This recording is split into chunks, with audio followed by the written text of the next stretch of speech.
All right, hello everybody. Welcome to a special Christmas Eve edition of the show. That's I right. like this, man. It's Yeah, all man. cozy Well, in here. I had to Look I at you had to go. try to do something to, cozy it up. Although, the problem is that this could actually end up taking a slight hit on their internet, maybe. But we'll see how it goes. But yeah, the main reason though, we wanted to get together. We wanted to do a little bit of a Christmas Eve show. Next week, we're on New Year's Eve. We're gonna probably pre-record a show, and we're gonna do sort of like a year-end wrap-up, the best of 2021, not the best of 2020, because there was no best of 2020. Not at all. This will be the best of 2021. But tonight, what we thought we would do is just do some Star Wars series updates. I remember, Daryl, you were talking about how you thought that this would be kind of a good idea for us to do, maybe talk about some of the things that are coming up, because there is so much that is coming up in 2022 as far as Disney Plus series go for Star Wars. And in fact, the fun's actually going to start in less than a week. We got the Book of Boba Fett coming up. Yeah, man. What are your expectations of that? Well, I think it's actually, so there's a couple of things that they were talking about that I thought were interesting. And that's not even counting the whole Harrison Ford might actually reprise his role as Han Solo, de-age, like a deep fake thing. And hmm everything that I've been reading, that's going to happen in the Book of Boba Fett. I mean, it's all been almost, not quite. You still got to hold that little itty bit where it's not quite confirmed. But, everybody's treating it like it is, so nobody from Harrison Ford's camp, nobody's denying it. And I think that that's a really big telling sign. But Robert Rodriguez, who is basically the showrunner, has been talking about for months how this thing is going to be, it's going to surpass everybody's expectations. It's going to be like this show-stopping thing. They're basically saying that the Luke Skywalker cameo that we got in The Mandalorian, there's going to be something like that in every episode. So, needless to say, my expectations for this are pretty high. And just even the overall story and everything like that, I always thought that this was something they needed to do. Not so much even just continuing the story of Boba Fett, but filling in the gaps, especially when you take in the comic books and some of the novels and everything, but primarily the comics that are really filling in a lot of details with Crimson Dawn, with some of the bounty hunters, smugglers, how the Empire fits into all that. I mean, there's just a lot going on right now that I think that the Book of Boba Fett could totally address. So that's what I'm thinking. By the way, Ronaldo joins us. He's saying, hey, what's up, guys? Merry Christmas. Merry Christmas, man. Like I said, Merry Christmas, man. We thought, hey, I got my Death Wish. That's the name of this thing. I couldn't think of it last week. Got my Death Wish coffee. Actually, got your tea. I got my peppermint mocha creamer that I decided to put in this. Usually I just take it straight up black, but I'm like, it's Christmas Eve, man. Got to do something a little, A little festive. little festive. Besides I'm going to be cutting to this a lot. I mean, I have to. But yeah, I mean, we could start, with the Book of Boba Fett if you want. Those are basically my thoughts. I'm thinking that those are the kinds of things I expect. I also expect, don't ask me why, but for some weird reason, I think Bosk is going to be in this. But that remains to be seen. But not only what are you expecting from this, but have you heard anything in an official capacity as far as what we can expect from the whole thing? That's right. From Boba Fett? Yeah. Man, just plenty of action. I heard this is going to be an action-packed series. Everything that you pretty much have kind of, I mentioned so far is pretty much what I've heard, that every episode, and that it's really going to kind of like be there's going to be something big every episode, which makes sense because like originally this was supposed to be like a limited series. Right. This really wasn't supposed to be something that was, but then now we're starting to hear already that they're it's going to be something going on maybe for season 2 already. So, that's promising. So and I think because Boba Fett is one of those beloved characters, something that a character that, everybody kind of wants to know more about. We got a chance to see a lot of him in The Mandalorian, which we thought was going to be about him anyway, but turns Yeah, out it wasn't about him. But exactly. then, We thought we ended up, thought the Mandalorian was basically Boba Fett.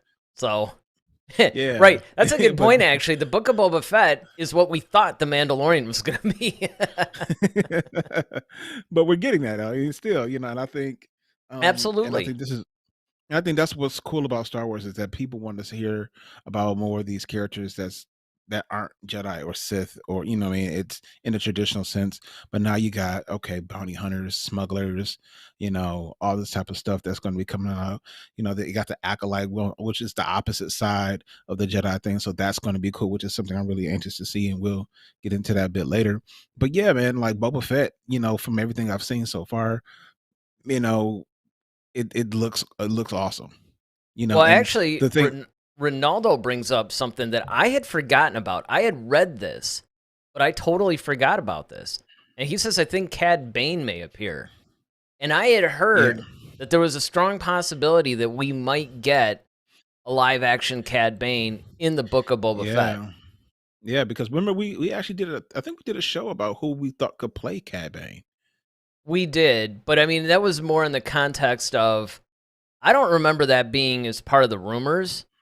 I think that was kind of like an overall, you know, we want to see, here's the characters we want to see in live action. Okay, what show would we plug them into that would make the most sense? Mm, Stuff like that. I okay. mean, I don't know. It could have been. I mean, we've done so many shows based on a lot of these series. If you go back and look at how many, if you just, I don't know, search our channel and put in Book of Boba Fett, I'm sure there'd be like 20 videos at least that would pop up because we have done a lot of shows that are centric to this series. That's why it's going to be fun to finally be able to review the series. Yeah, absolutely. But You know, he go also ahead. says, though, but if Han appears and it makes sense within the context of the story, bring it on. I mean, I think that that's pretty much what we're all thinking. And I have less, I don't know about you, but I actually have less of a fear of stuff like that, of all these Mhm. cameos, now that we've seen the Luke Skywalker cameo, because now we know how this team actually presents its cameos.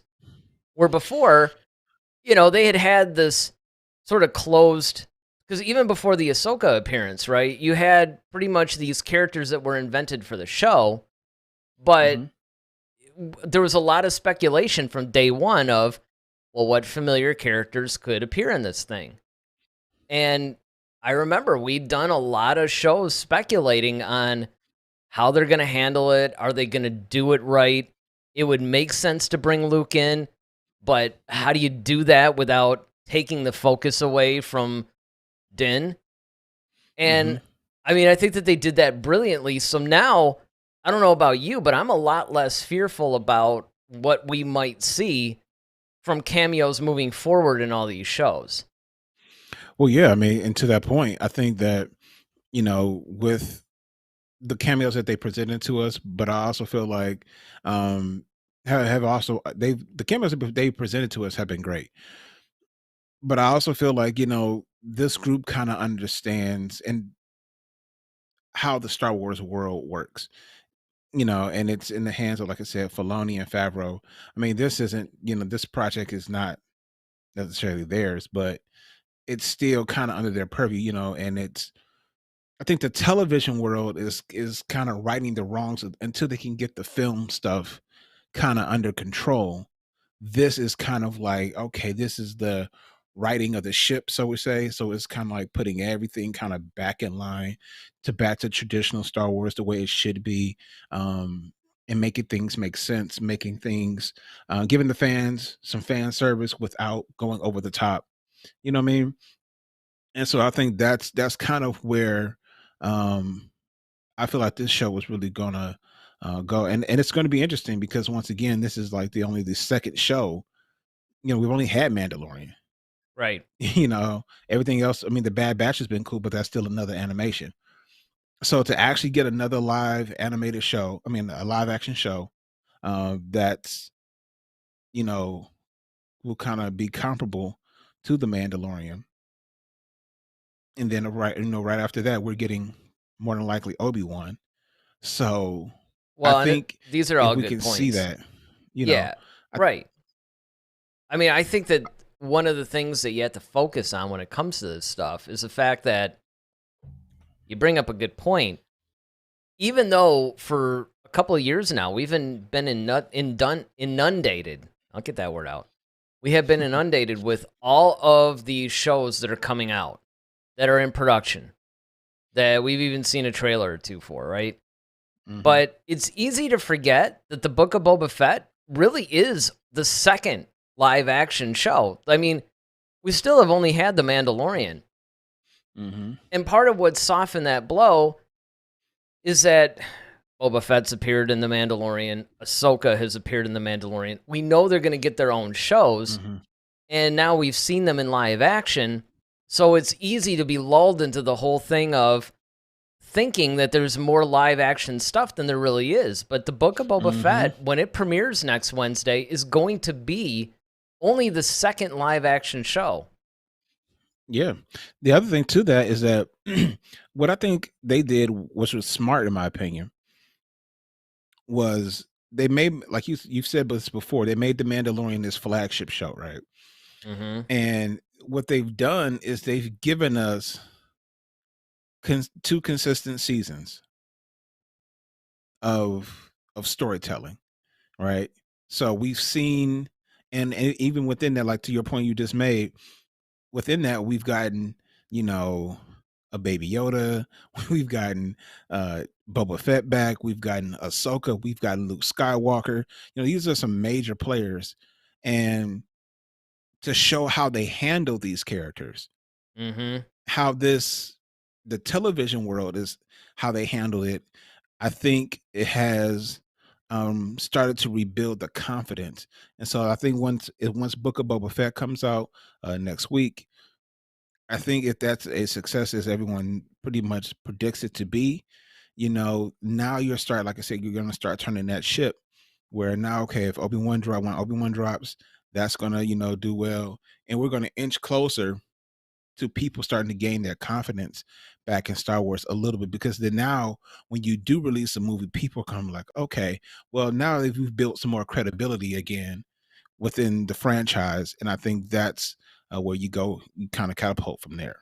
Well, and there's also a little bit of world building involved too. Ronaldo points out also Cobb Vanth may return. Oh yeah. And obviously that's a character that was introduced to us first in The Mandalorian. But now Mm-hmm. you're seeing even some of these minor characters. And actually, I mean, I should point this out. Cobb Vanth is actually a character that originated in the A book. novels. Yeah. Yeah. He was in the Aftermath trilogy. That's where he got his start. Then he was featured in live action for the first time in The Mandalorian. And now he's probably going to be in the Book of Boba Fett, which of course makes perfect sense. But Mm-hmm. it just shows how they're beginning to do this almost Marvel-like thing with their TV shows. And it might actually be less hit and miss. I ended up binging a bunch of Marvel stuff yesterday. So I watched the entire Hawkeye series, like all 6 Oh wow. episodes. And then I watched The Black Widow, which I probably should have watched first because Black Widow movie was somewhat referenced in Hawkeye, even though I did understand the references. Mm-hmm. Both were actually surprisingly really good. I mean, I'd put off watching Black Widow because I really didn't care, but it was actually a pretty good movie. I was surprised. Not because Okay. I mean, just because, the character, and same thing with Hawkeye. Hawkeye, I always liked that character, and I actually always thought he was underutilized in the MCU movies.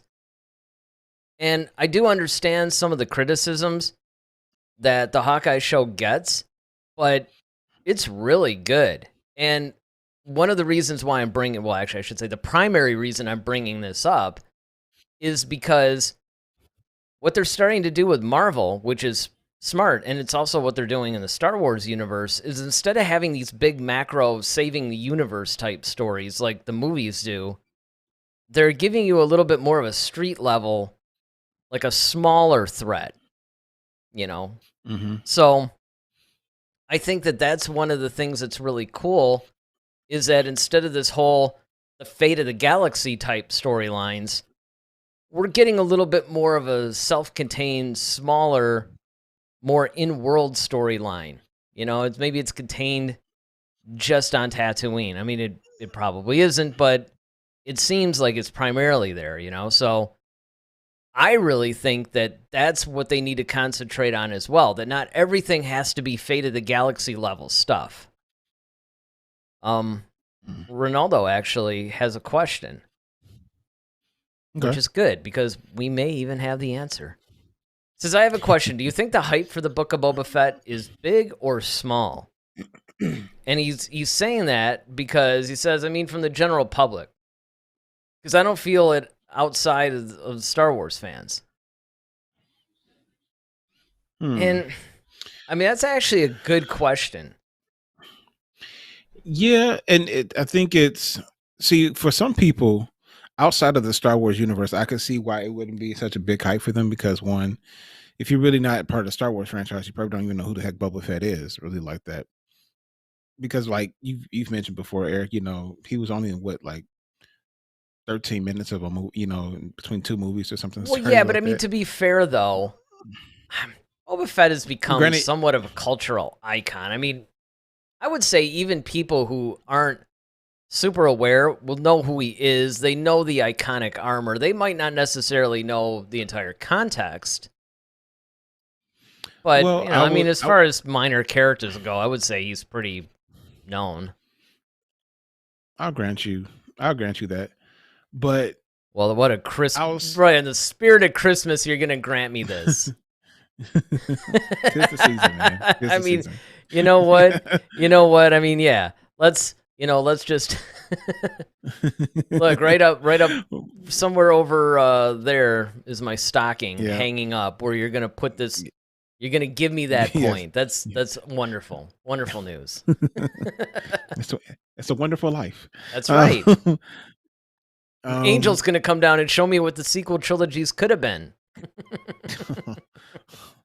Oh, that'll be wild. It's a wonderful sequel. Trilogy. It's a wonderful trilogy. Mm-hmm. But yeah, but I think with Boba Fett though, I think a lot of people might get him confused with the Mandalorian. Or with Django too. Well, I mean, any of those guys, but I mean, because they're all, you know, they don't look alike, but you know, they all kind of resemble, you know, one another based upon their attire. So Yeah. I can understand people might think it's like, oh, this must be like season 3 of The Mandalorian or something like that. And it's like, well, who's this Boba Fett guy? You know, now if you're if you're a true fan of the show, then of course you know the difference because you've seen those two together interact, so on and so forth. But if you're just coming into this, you may not really know who Boba. That's what I was saying. You may not know who Boba Fett is. So I think it's a little half and half, Ronaldo. I think it's a little, and I think a lot of people are just kind of like just sitting back and watching, and a lot of people kind of wait to hear like the reviews from everybody else. That's kind of also another thing I've noticed with a lot of series and stuff. Like people kind of wait for a group to talk about like, oh yeah, did you see the Book of Boba Fett? Yeah, you got to watch the Book of Boba Fett, and then now everybody rushes to go see the Book of Everybody Boba kind of Fett latches now. onto it. Well, Yeah, Ronaldo they kind of basically wait. says a factor maybe that the general public's attention has been with the Spider-Man movie. Amazing film, by the way. No pun Oh intended yeah. there, huh? Oh yeah. Yeah. Yeah, I mean, this That's is true too. kind of a quick side note. I think it's probably one of the best MCU films, to be honest. I Yeah, was a big and fan of the latest it's Spider-Man. oh yeah, and you got to think about it too. It's kind of hard. That's a good point though, because with them being owned by the same property, it's kind of hard to really because like just even Hawkeye, I don't think his I show don't had well, his show isn't it wasn't like pushed out there like that. I mean, it we kind of saw it. was, but it's see, this is the problem is that you have a definite difference. This is why the Spider-Man analogy, although I understand it, I don't really see it as the same problem because there this is kind of a complicated thing. But on one hand, you have people like us who are very much into the movies, very much into a lot of the TV shows. We're into the property, in other words. We're Star Wars fans, right? Right. You have Marvel fans. A Marvel Mhm. fan is going to be into the property, whether it's on Disney Plus or a film. They're going to be there. They're going to check it out. Sure. Now, Absolutely. our conversation though is coming outside of that, because Mhm. if you're just a casual fan and you may not be aware of some of these things, if you're the type of person that's not really paying attention to the Disney Plus thing, maybe you don't have Disney Plus, or maybe, I mean, I will say this, if you have Disney Plus, there's no way in the world you don't know these shows exist, because they keep showing them on this big screen, and then you have your Star Wars, Marvel. I mean, Disney Plus within itself will let you know what's out. And it's one of those things, whether or not you're a Disney Plus subscriber or whether you pay attention, it really depends on what kind of a fan you are. Because, like, for me, it wasn't until I started really watching these Marvel TV shows that I started going like, man, these things are actually really good. In some ways, I like them better than the films. Mhm. And so now I'm starting to pay a little bit more attention to it. But before that, some show would come up and be like, oh, wow, they're making, like a Loki series or something. Like, I didn't even know. You hear about it from people who are into it, and then you go check it out. And that's probably, to a degree, how some of the Star Wars stuff is. Now, I mean, I will say that they've been hyping the Book of Boba Fett a lot. You're seeing a lot of trailers that are being released on YouTube, television. I've seen a lot of trailers on television, like regular, I'm watching the news or something, and I'm like, wow, there's a Book of Boba Fett trailer. So I think it is being hyped, but, again, how much people are latching onto it, I don't know. Because Well, I think. Ronaldo makes a good Go point. He ahead. says, my mother actually thought that the Mandalorian was Darth Vader. You get people like that, too. Yeah. Like, I they mean, don't know. but and that's what I'm saying though. But I think he still raises a great point, because Spider-Man being an iconic character. I mean, he's probably more iconic than Boba Fett, honestly. Oh, well, So more yeah. people are. So my Been thing is, around longer, for one thing. well, of course, right? So you got Spider-Man, who's, and he's had, all these great successful movies, Far From Home, all that. All right. And of course, he's been in the adventure series, and so he's kind of taken the place of that Iron Man. Because remember, there was a bunch of Iron Man movies that were always getting dropped. Well, of course, now that that's not happening, Spider-Man has kind of filled that void, both in universe and in real life. So now I think that because it being such a of course you're going to hype your movie a little bit more than your TV show, because you're trying to maximize your dollars. You're trying to get people into the season. It's already like what, ranked with number 2 all time, biggest release. I mean, all time Opening box office, yeah. opening box office.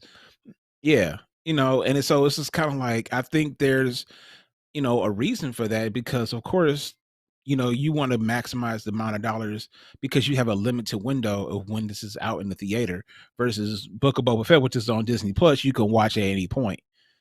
You Well, know what I I mean, mean? I don't know, but I I'm not mean, saying they're not pushing no, Boba Fett, but and I get it. It's just that if you want to compare apples to apples, you got to look at the Marvel TV shows. So if you're gonna stick with a Spider-Man analogy, you have to look at the Marvel TV shows. They're being equally put out there. Like, if you go on YouTube right now and look at how many videos are made of Spider-Man, right? Like all these people doing reviews or spoilers or, any kind of a commentary. There are just as many that are about the Hawkeye series, that are about, the What If series. They're equal because they're pushing them equally, but they're different mediums though. You are going to get more of a, because that opening day box office, or opening weekend, I should say, is the gold standard, right? Because that the average movie usually drops 20, 30, 40% by the second, then the third, then the fourth week. So they're all about maximizing those dollars for that. So they're going to hype it.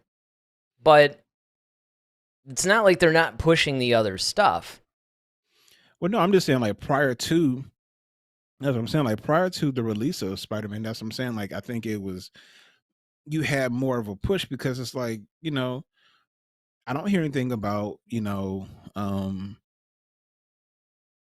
I say, even the Hawkeye series, like I don't see as much just on television. Like I don't see as much content for That's what the surprised me, Hawkeye though. series That's the versus shocking, and that's why I brought that up with the Book of Boba Fett, because for some weird reason, and I think it's just because of the way the fan base is, and because a lot of this stuff is based on comics, and comics have their own built-in thing anyway. You have to remember that Star Wars is kind of its own little franchise, and that's it.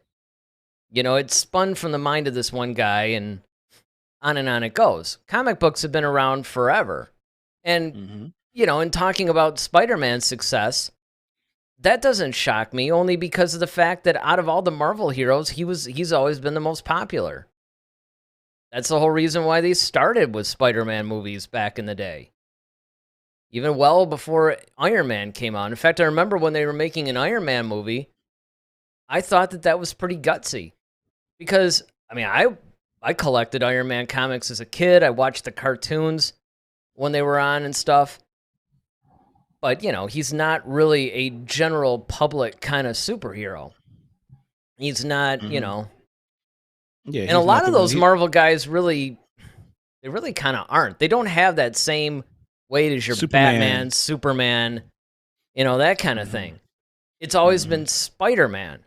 He's been pretty much the most popular of all the Marvel guys as far as comic book sales and interest. And of course, over time, that developed, right? Because Thor's always been a big one. Iron Man has been pretty big. Hulk probably being, I guess, the second most recognizable. And I'm not talking about now. The MCU changed all that. I'm talking about before. I'm talking about the general non-comic book reading audience.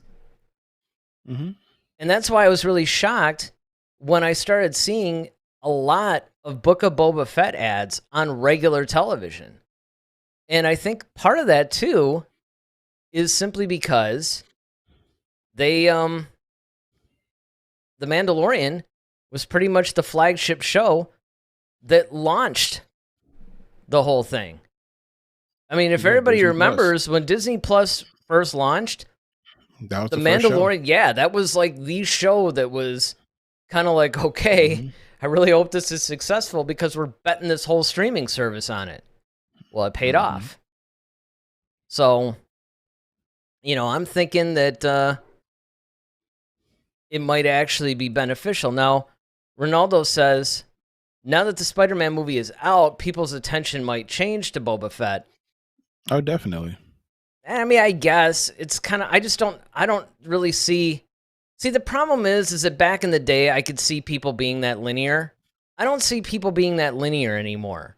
There's so much content that's happening, so much streaming stuff that everybody's talking about. When all these big movies were coming out, you still had the Squid Game being the super popular thing. Or back when the Tiger King came out. Well, you can't really count that because that was the beginning of the pandemic, so everybody was locked down. But you have all these series that people are talking about because they're consuming almost as much on streaming, even more so in some ways than in films.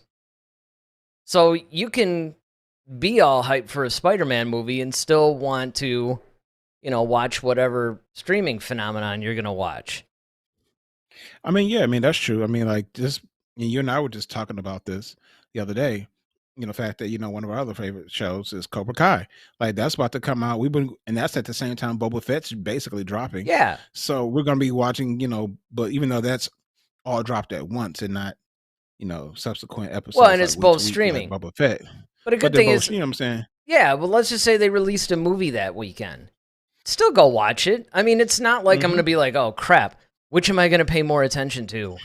Nobody thinks like that anymore. That's television. The days when movies were its thing and television was its thing are done. It's over.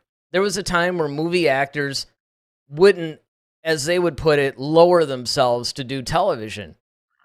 And that's because of the technology and everything. I mean, it's all done the same way. I mean, and now with these streaming type of things, you're getting these limited series. It's just a completely different thing now. So people's thinking isn't that linear anymore. People are going to watch what they're into. They don't care where it is. Mm-hmm. And the fact that you still have movies that are released on streaming the same day that they're released in the theater, you know, well, that's why Scarlett Johansson had a meltdown because, you know, I mean, part of Spider-Man's success was they didn't stream it. Mm-hmm. They wouldn't have been breaking those records if that thing had been streaming. Yeah, it still probably would have done extremely well. There's been a couple of movies where, you know, they still do impressive box office numbers, even though they're also streaming. Because a lot of people like, I mean, myself included, just like that. Theater vibe. Yeah, just that whole vibe of going to a movie. And I think that that's something that you have to look at. And that's where I think this whole thing lies too, because I don't really look at it as a competition between, you know, a movie and a streaming series. I don't even look at competition between streaming series, because like you said, you know, when the Book of Boba Fett drops, there's not going to be people that are like, oh man, I really like Cobra Kai too. Which one do I do? I mean, granted, it's going to be a little easier because the Book of Boba Fett only drops one episode per week. But people don't think that way anymore, especially in this whole on-demand world, right? You can watch stuff anytime you want. Yeah. So I think that that's just the main reason, anyway, why that's going on. And let's see. So Ronaldo basically says, maybe the word is not attention, but hype. Now people's hype will be about Boba Fett. I mean, I could see that. But again, I would say that could be competitive between different things. But Marvel and Star Wars, they kind of... people are just as passionate about both of them. And if you're into both of them, you're going to... I don't think it's going to ruin it. Now, I will say this. You could see that kind of a battle with casual fans. Right? I mean, but it's just, I don't know, it's kind of weird. It's going to be interesting. I'm going to be really curious on the numbers and all that. But I have a feeling that if the Book of Boba Fett delivers, which I have a feeling it's going to, like, exponentially, I have a feeling that we're really going to see a positive push with Star Wars, because Star Wars is in a really weird place right now. All right, so what's the next show we're going to talk about? Oh man. All right. Well, we can also go back to everyone's favorite Obi-Wan. Yeah, I figured we'll start with the graphic ones. You know, it would be kind of stupid if we went to the Acolyte. I mean we could, but you know. Mm-hmm. Yeah, man. But it was some cool stuff. Like even so, for example, O'Shea Jackson Jr. Basically little Ice Cube, I guess. Guess you call him Ice Chip or something. I don't know. But it's awesome. Surprised he hasn't thought of that. He probably did think of that. He was probably trying not to. It's probably like an SNL skit probably on the way. Mm-hmm. But he's just talking about, like, how it's so hard to kind of keep everything tight-lipped because, of course, he's a part of the Obi-Wan series, and he's basically saying that like the fans just have no idea what awaits him. Yeah, I remember reading that about this. Yeah, man, and it's just like, wow, like, okay, for somebody like him to kind of really, because this is, first of all, I didn't even expect to see him in this type of show anyway. I know it's kind of a weird casting choice, and I'm really curious to see what his character is. But in mentioning of his character, he said that there was a missing role that allowed for his character to take place. So I'm really kind of curious of what that is, because especially the time period. What does that even mean? That's what I'm saying. Like that was very allegorical in a way, and I'm just kind of like, well, all right, you got me. You know, like, you got my attention, basically. And so I'm just really curious as to like, what his role is. I believe Sun Kang is playing one of the Inquisitors. Um, we've kind of seen the whole Jedi Hunter thing, even in the teaser thing that they had on Disney Plus. Hmm. So we know they're there, and so I'm just really anxious to see what they're going to do with the Obi-Wan series. I think that, based upon, O'Shea's uh, claims, once again, and even Sun Kang said the same thing. Like, like he was just really like blown away by like the story and the action and all the stuff that's going to take place. And it's just like, wow, this is like a whole nother world type thing. And is I'm just really curious as to like how all this is going to play out, and especially with this whole Vader and Anakin meeting again thing. I said Vader and Anakin, Vader and Obi-Wan meeting again. I'm really curious on how they're really going to forge that conflict and how it doesn't interrupt episode 4. Yeah, yeah. I mean, and that's the thing that I'm really curious on how they're going to do this show, because they're already promising a bunch of things in here that you wouldn't necessarily think would be possible given what we know about episode 3 and what we know about episode 4. I Right. mean, we have, I say that, but at the same time, it's like, look, you and I have gone numerous times and speculated. I think we even did a show about this at one point, that we speculated, these are the various things that you could see in a show of this kind, right? Mm-hmm. So it's kind of like, okay, I don't know if we need this, but I mean, if you're going to go there, this is what you could do.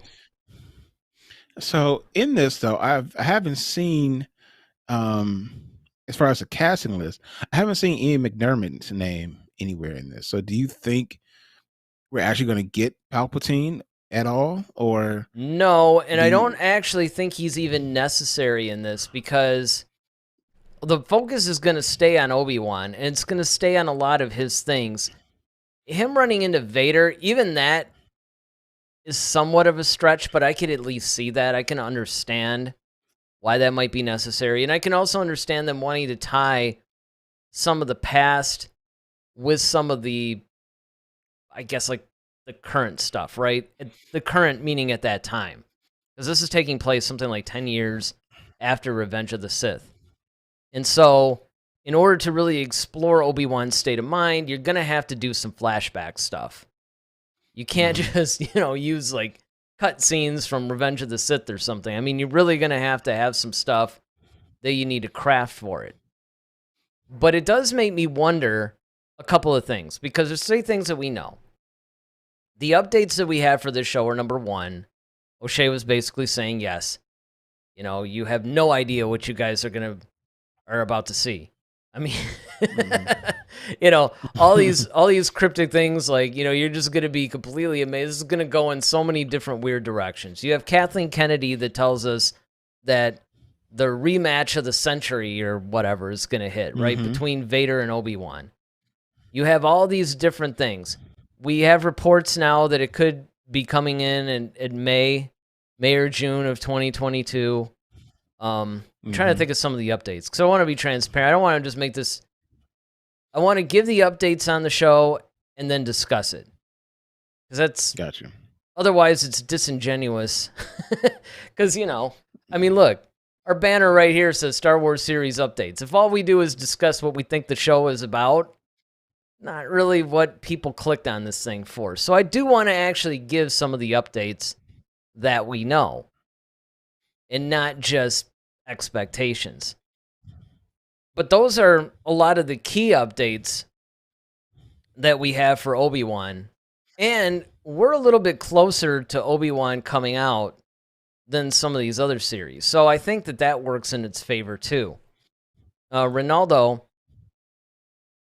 basically says about Obi-Wan. I want to see what stories they tell outside of Tatooine, besides Vader, of course. Well, I think that you're going to get, and this is where it's going to get weird, and this is why I don't think the Emperor is necessary, because the Inquisitors essentially work with Vader. And in a lot of cases, too, you get situations in the comics, especially, like, I cannot recommend enough this current run of comics they got out. The Darth Vader series, the regular Star Wars proper, the Crimson Reign, which is basically a sequel to the War of the Bounty Hunter series. I mean, these things are mind-blowingly good. I cannot recommend them enough. But one of the things that they do is the Emperor will pop in and out sometimes, but it's mostly Vader and him dealing with people that are opposing him or getting in his way, or just how he's dealing with the Empire itself. And I think that with the Obi-Wan series, they can keep it contained with that. They don't necessarily have to go beyond that scope. Well, what do you think? I mean, I mean, I get it. I mean, like, it's like Palpatine, that's kind of what he has Vader for. Like, okay, look, you take care of all that stuff. I got to think about the bigger picture. I mean, I get it. That's kind of like the boss type thing. I get it. I'm just saying the fact that, the fact that Obi-Wan is still around and who he was to Anakin Skywalker, I just figure like Palpatine might want to make, he knows that Obi-Wan's powerful. I'm just wondering if that would just bother him that he's just running around. You know what I mean? Yes, considering that, when last he saw Obi-Wan, he kind of made him look like this. Exactly. Like he's I mean, he was right. I mean, there's a definite vengeance type of a thing that Vader would feel. That's why a lot of but this is where there's room, and this is why I say there are loopholes in here, because you could look at the dialogue that he does in A New Hope, and you could say, okay, this is kind of a final thing. This makes sense. They're meeting again after not meeting for so long. But you could say there may have been another time where they squared off, maybe not necessarily in a full-blown duel, although I don't know, it sounds like that's what we're going to get. But you could still make that work and not totally ruin the dynamic of A New Hope when they meet there, because things are a little bit calmer. I would imagine that their duel is probably going to be somewhat like what Episode 4 was, but on steroids. And I don't mean just the lightsaber action. I mean the motion, the weight of it. Mm-hmm.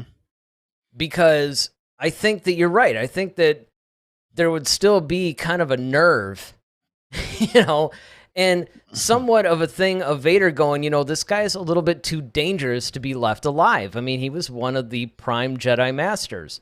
This isn't like letting some, like Kanan Jarrus or something alive. And they would hunt those guys down. What are they going to do with Obi-Wan? And, I mean, even if you look at the dialogue from A New Hope, when, Tarkin was like, oh, he is here? Are you sure? I mean, he was... Yeah, exactly. Yeah. He was a little freaked out by the whole thing, I mean, when it's Obi-Wan, it's like, ooh, this is kind of a serious thing. I don't know if we can let this go. So from that standpoint, you're right.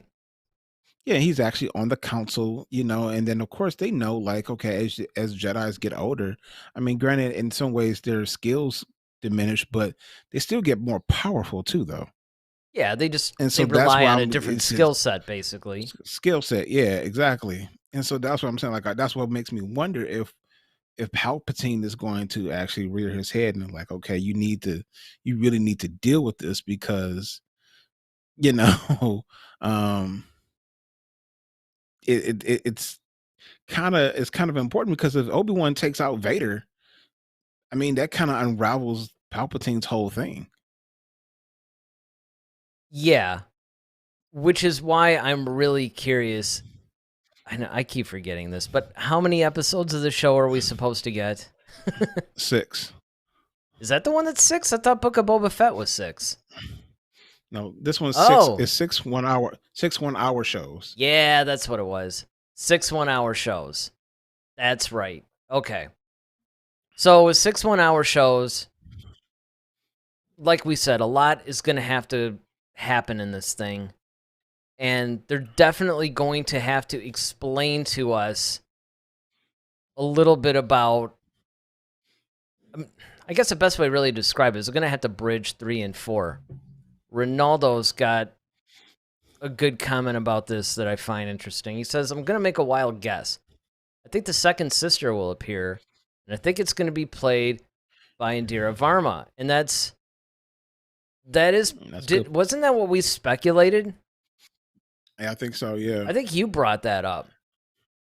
And Ronaldo goes on to say because she just looks like her. Well, the other thing I found out that was really interesting is that O'Shea Jackson actually he went out for the role for Lando for Solo. Really? And he actually went out for the character for Lando. And when he didn't get it, he was like really bummed about it. He was like, screw it, I'm gonna just stick to writing. But then like Deborah Chow eventually called him, was like, no, she called his agents and his agents like, no, you want to take this meeting. And that's kind of how he got roped into this whole Obi-Wan series. So apparently, I guess even probably wasn't too far after Solo, they kind of already were kind of talking about it. So I'm just really curious, like I said, once again, though, just his characters, and that was interesting to know that he actually went out for Lando. I never knew that. Yeah, I mean, to be honest, I'm really going to be hyped up and just crazy curious as far as what to expect from the Obi-Wan series. Even more so, and look, I am plenty hyped up for next week's debut of the Book of Boba Fett, and eventually when we get the Mandalorian. But yeah, the Obi-Wan series, because this is going to be another one of those shows that really fills in a lot of canonical stuff. You're going to get just probably a lot of mind-blowing scenes. It's going to rival almost like sort of what Rogue One did, right? It gave us a little bit more context for A New Hope, and I think that this is going to do the same thing. This is going to do more of that world building and universe building and character building pretty much in that time period between episodes 3 and 4. You look like you're looking something up. No, I mean, I was really thinking like, it, and I like the fact that they fill in little gaps, because there are a lot of, I guess you could say, questions that can kind of be answered that are kind of they were kind of just glazed over, I guess, if you want to say, like in the original trilogy. And I think that, but especially with now the technology, I really would love to see, like, it almost kind of gives you like a snapshot of like, okay, if they redid episode 4 now, like what would that look like? Yeah. You know what I mean? Well, like I said, I think that that's what they're starting to do. But I know what you mean, because one of the things that I have a big fear of them, well, I guess of them doing, is almost like what happened with the sequel trilogy, because once you put this information out there and it becomes canon, then that's it forever. We're always going to have grumpy Luke now. Thank you, sequel trilogy. Right. I mean, unless they do like, okay, here's the alternate universe, or they start doing what ifs like in the Marvel thing or whatever, or they do what I've been thinking that they're going to do, and that's just softly reboot the entire sequel trilogy through the continual development of these series. I don't know. They have to be very careful what they put out there, because whatever it is, it's going to lock it in. And now, granted, I have the utmost confidence in this team of writers, directors, showrunners. I think we're in good hands. I can't necessarily say that about the movies yet, but as far as the television series goes, anything that's on Disney Plus, I think we're good. Yeah, I mean, I think it's definitely in good hands, especially with Favreau and Filoni, and like I said, at the helm. Those guys have really just been knocking it out the park, and they've kind of shown their consistency by putting together 2 masterful, seasons of Mandalorian. And so I don't have any doubt that Book of Boba Fett is going to be any different. I think that's, even though they may not be directly over it. It's their hand is still on it, if that makes sense. Yeah. Um, All right, so Ronaldo says, do you think Boba Fett or Obi-Wan will connect with the sequels? Well, I mean, Boba Fett would have Boba probably Fett, the, yeah, yeah, yeah, because it's too, don't get me wrong, technically they could do it, but I don't think that they're going to do it. It would be a little bit too early. You're talking 10 years after episode 3. So, what's that going to be? Something like 40 years or something before episode 7? What are they really going to set up? I mean, I think that if they're going yeah, to lock anything and start doing sequel trilogy connections, that's going to be in the stuff that actually takes place after Return of the Jedi, which is The Mandalorian, Ahsoka, the Book of Boba Fett, stuff like that. That I could see, but, keep in mind, even that's going to be something like 24 years before The Force Awakens. And that's basically what Ronaldo's saying. I think Boba Fett might do it, not Obi-Wan. Absolutely. yeah, definitely Boba Fett. Mm-hmm. All right, what do we got next? All right, we got Ahsoka. we're cruising through these series. I think my chair's Yeah, like... we got Ahsoka. So, forgive me if I, butcher this poor woman's name, but the Society star Natasha Bordizzo. Ouch. I don't envy you on that one. Yeah, yeah, that was yeah. Can I buy a vowel? But she's actually, right.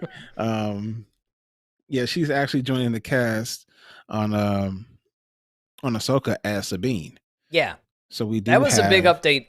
I think that the biggest update that we've had so far with the Ahsoka series, there's two. That's one of them. One of them is they have cast Sabine Wren.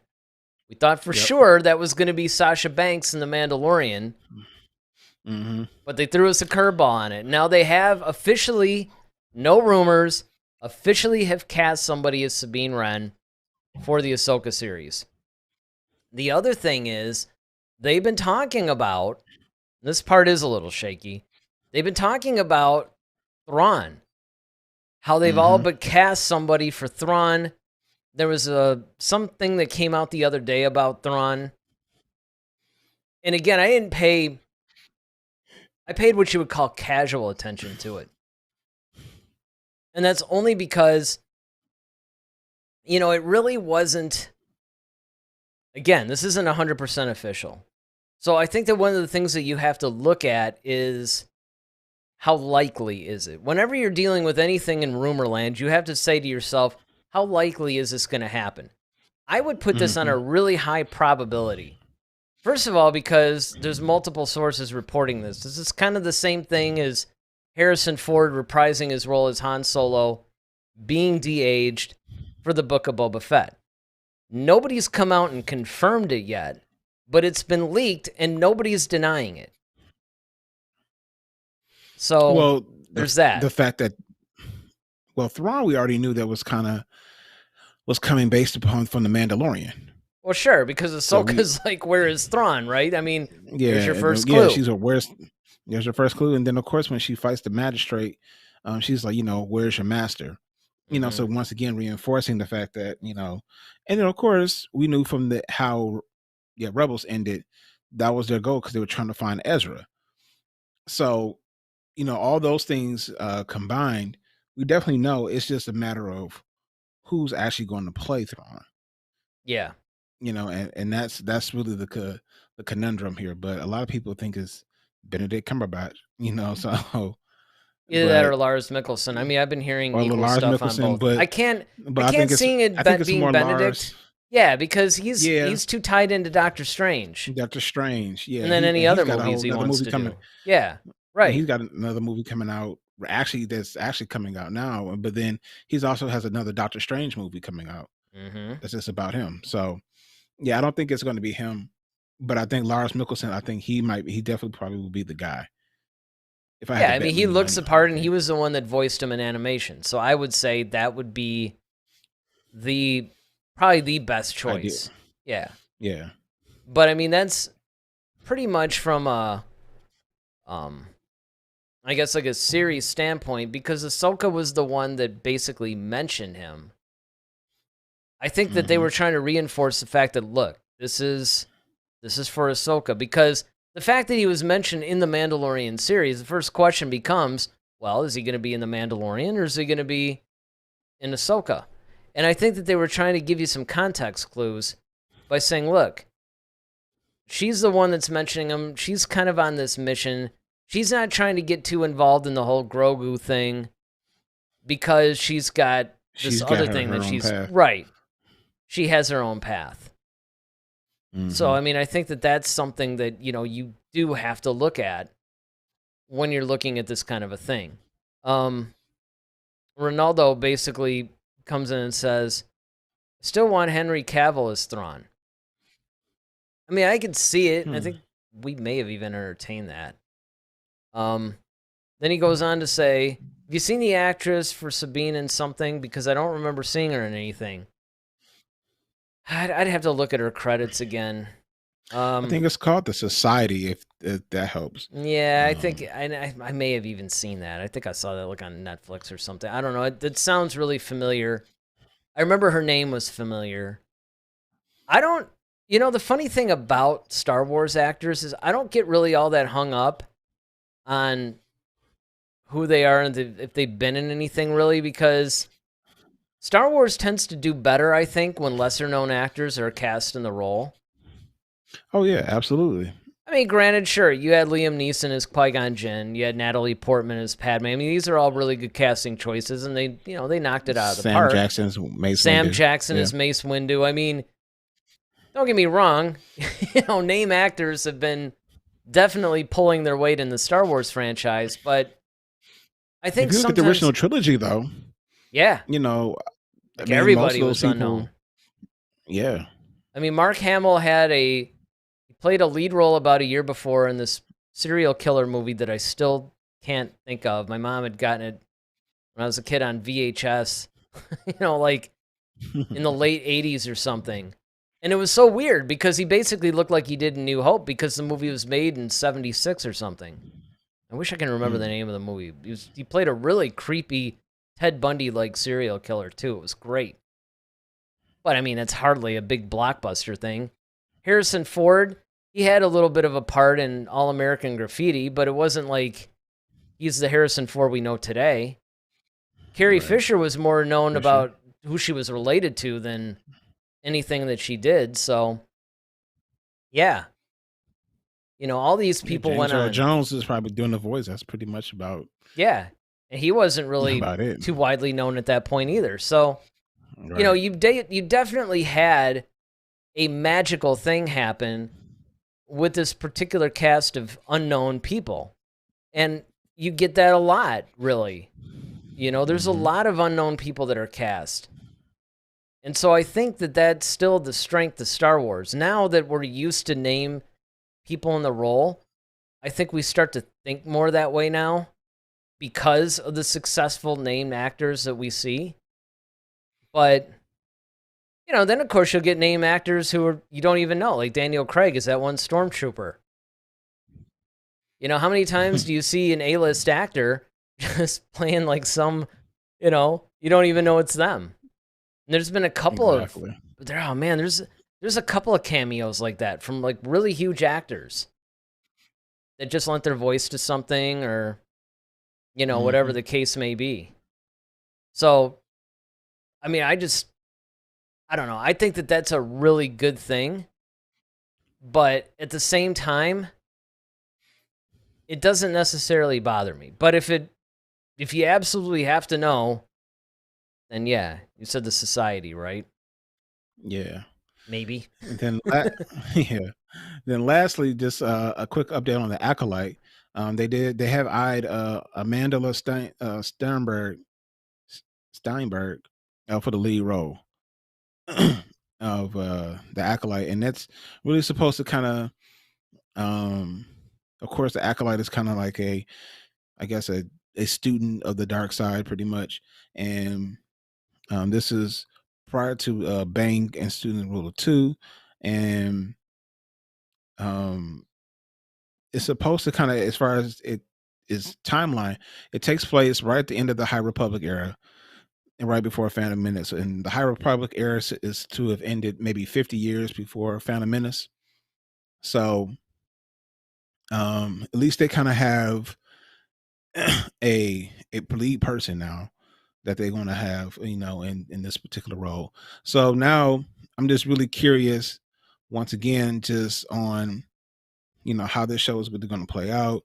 Um, are there going to be any familiar, not necessarily familiar characters because of the timeline, but because it ends at the end of the Old Republic? I mean, not the Old Republic, High Republic. Are we going to see a Yoda? Are we going to see um any of the people that we saw in the comic books, like Grey Storm or any of those characters, or Skier or anything like that? Are they going to survive, and are they going to play a part a little bit in this? Well, I mean, much like you, I am extremely excited that we're finally getting something that brushes up against the High Republic. Because the High Republic is thriving pretty well in the books and the comics and everything. It's another one. Latest High Republic issue has been great. I'm 3/4 of the way now through Into the Darkness. The third book is coming out in January or February. I think it's January, actually. So it's a really cool thing that eventually I think they're going to have to explore in an animated series, maybe in live action, something like that. So the fact that the Acolyte doesn't just take place, like, say, 10 years after the High Republic or something. I mean, it actually takes place at that, like, the last tail end of it. Mm-hmm. It overlaps, basically. So it's going to be really Yep. interesting. And it also, because it's taking place around that point, like you said, this is before Bane's Rule of Two, it makes you wonder how they're going to deal with the Sith during this time period. Because technically, they've still been somewhat considered extinct because they had supposedly been extinct for a millennium. So, like 1,000 years or something. So and the High Republic only takes place like maybe a couple hundred years before the Republic that we all know. Right. And it said that some of the stuff is actually going to take place on Exegol. Well, and that makes sense, because once you bring something like Exegol into it, you almost have to start to flesh that out a little bit, It's like, I mean, because of the importance that it played in the rise of Skywalker, it's, this big Sith thing. It's almost like this citadel that they have. It's very important to Palpatine's thing. It's like, okay, now that they've dropped this on everybody, it's like, well, I guess we're going to have to go back and rough out and fill in all the gaps of Exegol now. Because it's actually made a little bit of an appearance in some of the comic books. Mm-hmm. Well, I mean, also because you got to think about it too. Like, I remember you were telling me that the Sith aren't just like a religion, but it's also like a culture, or like almost kind of like how Jewish is like a religion and a race. Yeah. Well, and so even before that, it was just strictly a race. And then the beings that we know of as the Sith kind of took their name, right, and created their own culture, and then almost their own, like, religion type of thing, right? They had this pretty much set of, I don't know, rules or something. Got rules, yeah, basically. That they eventually, which of course end up getting a little bit transformed by Bane. So you pretty much have this really interesting, rich history that if you want to go back, that's why I can see why they put it here instead of the Old Republic, because I think they do have to start just working their way back a little. I remember a long time ago you had said, well, even though there's a lot of fans of the video game and stuff like that, if they had released an Old Republic movie in 2004, everybody would have been all about it because the games were fresh at that point. Now it's like you have a following for them, and there's people that are aware of the Old Republic, but it's not like some wide thing. Casual moviegoers would be lost. So what you do is, by connecting it with the High Republic, which is something that's getting current release books and it is also getting fleshed out, you can then keep introducing things like, hey, remember in the Old Republic when this happened or that happened? And you could start introducing that and planting seeds that will then allow you to go back and make Old Republic movies or whatever. But it seems like they have to do it this way first. But I gotta tell you, man, the Acolyte, that's another one. Yeah, that's a major one for me. Yeah. Mostly because we have no information on it. And I have a feeling that even when we do get it, still, we're not going to know what it all means. Well, not only that, but I mean, I just think it just covers a spectrum of Star Wars that we haven't explored ever, and it's something that, like, why haven't we at this point, you know? And that's really what I like. I really we like to see the other side of things, where it's like, okay, we kind of know that how the Jedi operate, and I mean, even that hasn't been completely fleshed out, but right within context, we know generally what they, you know. But the Sith, I mean, that's wide open. Absolutely, it's wide open. Ronaldo says, some people call me crazy for this. Well, we'll reserve judgment. But I think in one of these series, either Ahsoka, Boba Fett, Obi-Wan, or any other, will introduce Darth Talon. He goes on to say, I don't know why, but there's something about that character that makes me think we will see her appear. Well, that was who I actually thought the Acolyte series was going to be about.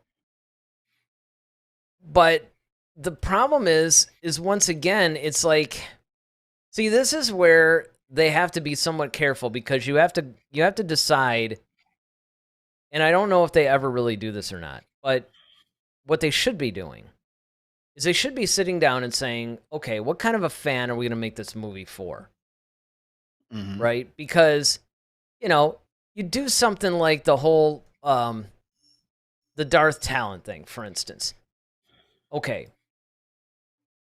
You have to decide, are you going to make that for the fan that's like getting into stuff? Because the thing about Talon is she appears like somewhere, I don't know, I think it's like, I don't know if it's during the High Republic or after. I to be honest, I haven't read a whole lot. Like, I'm totally aware of the character. It's just that I'm not, you know, one of those like encyclopedic, I can give you every bit of information about her. But I know she goes back like 100, 150 years, something like that, before A New Hope. Or no. Or was it after? I think I'm getting my timelines mixed up. Man, it might be after. I don't know, you might have to look this one up. Yeah, I'm already on it. Okay. It might be after. It might be 150 years after. So she's definitely a Twi'lek, and she was trained by Darth Krayt.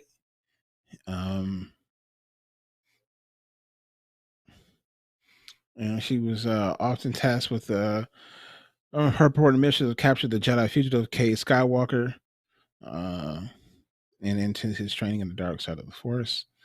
Oh. When Darth Krayt finally failed in the Battle of Coruscant, she entered to hiding along with the rest of the One Sith. So, and wait, was she gonna be? Was Lucas gonna put her in something? Because I know we covered her before too. She might have been actually in Lucas's sequel trilogy. Like, that might have been, yeah. I think because Maul was supposed to be the Emperor, dude. He was gonna, in Lucas's sequel trilogy, he was gonna be kind of like the Emperor, and then he was gonna be training Talon. Remember, we covered that. Look at that, guys. You're seeing us having an epiphany about this. But I also think, though, that...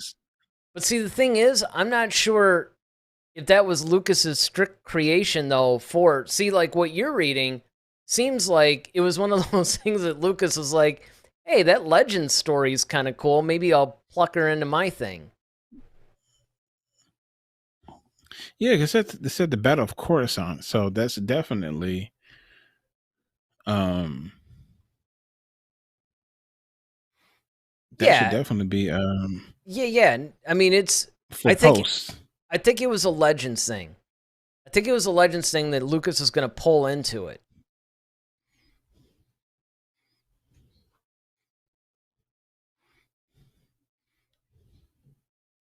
Oh, you know what? Here's the thing that's actually kind of funny is that Yeah, because it takes place like so. It's like 138 after the Battle of Yavin. okay. Yeah. Yeah. See? So Yeah, I this is thought it was after like like the around new Jedi. 150.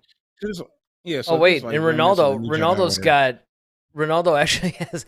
It's funny we've been talking about this. He has a bunch of comments that it actually addresses. So let's get to those. So he says, if it happens, I think the acolyte's a big possibility. Depends on what they do with her.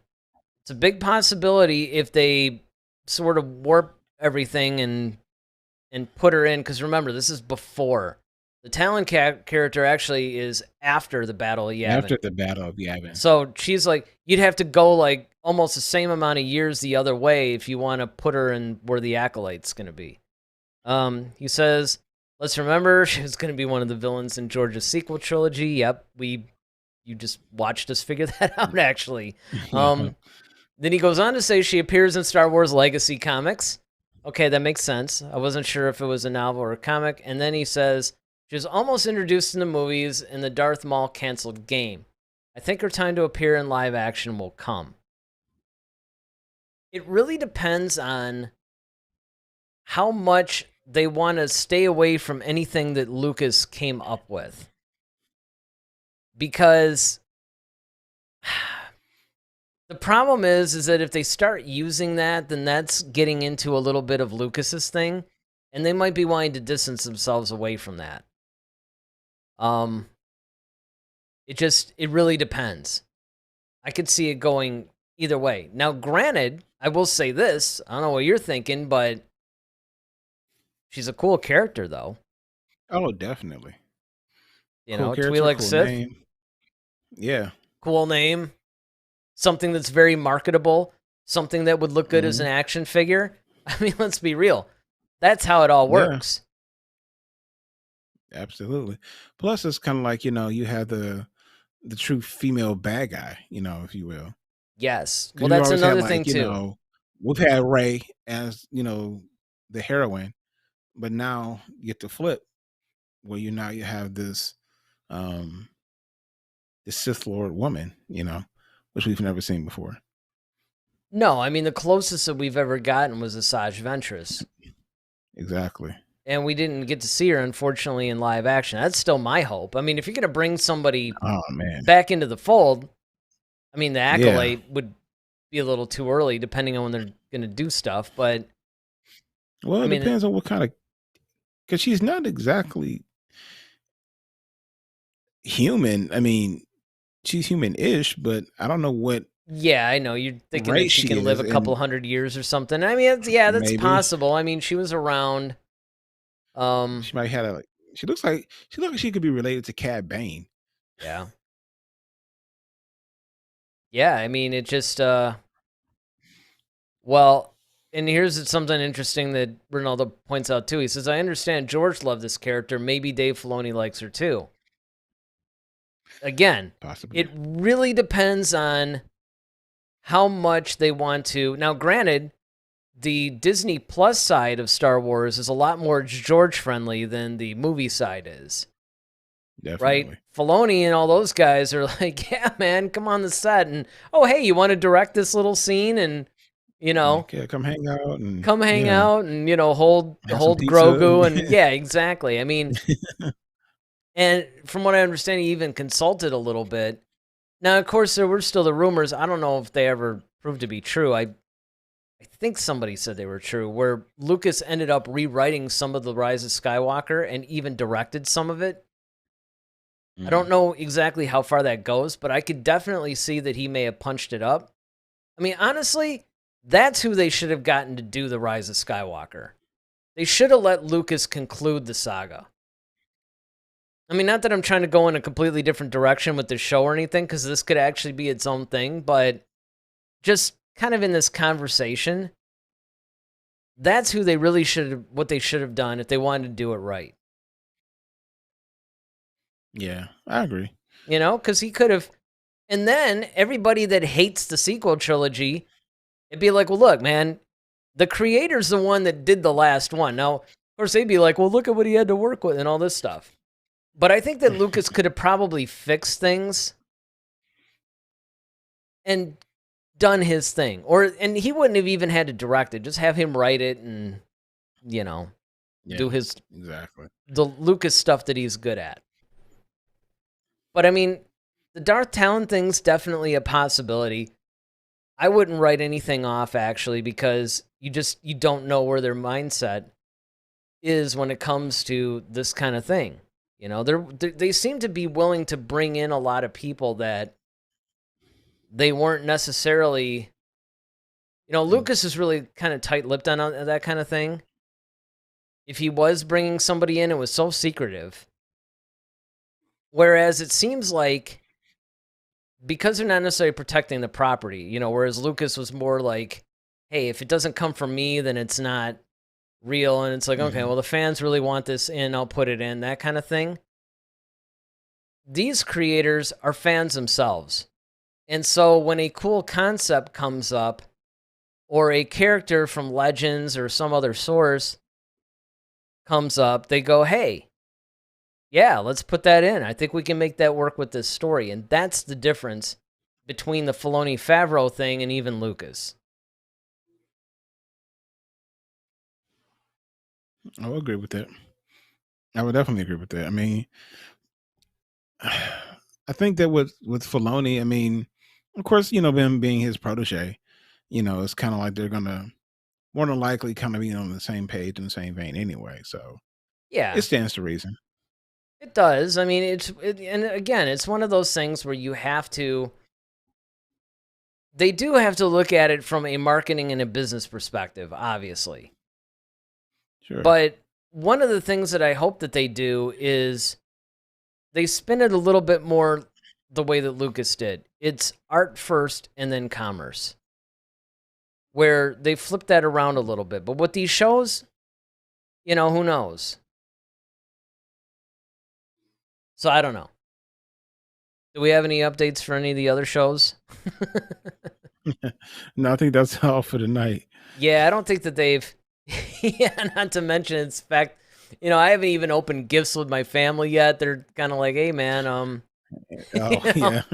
Because it's kind of like Christmas Eve is sort of when we do like all these, you know, we watch certain movies, we do all this stuff. But it's like, hey, man, Yeah. I wanted to spend some of the Christmas Eve. It fell on a Friday this year. It's like I did not want to not do the show. So, you know, we just lit up the fireplace and try to get things a little, you know, a little cozy and just spend a nice Christmas Eve with you guys. If you're watching the rebroadcast, hey, leave a comment in the comment section and let us know which of these shows you are most looking forward to seeing. Could be the Book of Boba Fett, and if it is, you don't have long to wait. It's coming out Wednesday. If it's at The Acolyte, on the other hand, you probably have quite a long time to wait. If it's Obi-Wan, Ahsoka, Mandalorian, 2022 is when it looks like it's going to drop. I think actually production rolls on The Acolyte in the fall of 2022. Summer or fall, one of the two. So, gonna have to wait till 2023 for that one. But until then, of course, Monday we have the final episode. Should be kind of happy about. Episode 9, we're going to be reviewing Star Wars Visions, the final episode of Season 1. We'll be doing that. You know, we'll find out. I think it's called The Elder. I'm not sure. But I think... Or maybe the Elder was one of the other ones. I don't know. Whatever episode 9 is, we're going to be reviewing it, though. So we're looking forward to that one. And then, of course, for next Friday, we won't be live because, obviously New Year's plans. And to be quite honest, Daryl and I are going to be watching Cobra Kai all day. It's going to be kind of our New Year's thing. So, who knows? Maybe we'll talk about that a little bit. But you'll be getting it's not going to be live. Over my gi, by the way. There you go. It'll be a new episode. It just won't be a live episode. And it's going to pretty much be us doing somewhat of a 2021 wrap up of all the things that we thought were good and a lot of the things that we thought were not so good. So you're not going to want to miss that. So until Monday, where we review Star Wars Visions, I'm Eric Vansel. I'm Daryl Sanders. May the Force be with you. Always. Happy holidays. Yes. Happy holidays. Merry Christmas. Now, you're done watching us. Go spend time with your family. Head to Head, a Star Wars podcast. Be sure to follow us on Twitter @HeadToHeadSW. Submit your questions for our next show. Visit our official website at headtoheadswpodcast.com. Until next time, may the Force be with you, always.